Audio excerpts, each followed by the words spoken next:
How to stop receiving messages on Instagram without blocking. Hey, what's up, guys? Welcome back to our YouTube channel, and let's get started. First thing first, launch your Instagram. Get logged into your account and tap onto your profile.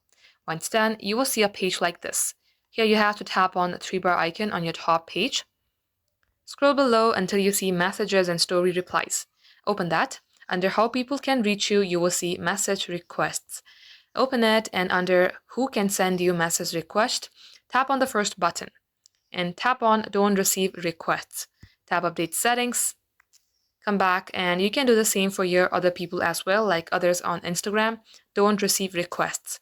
If you would like so, you can also do it for your story replies. Tap on story replies, tap on don't allow story replies. Just like so, guys, this is how you can do it.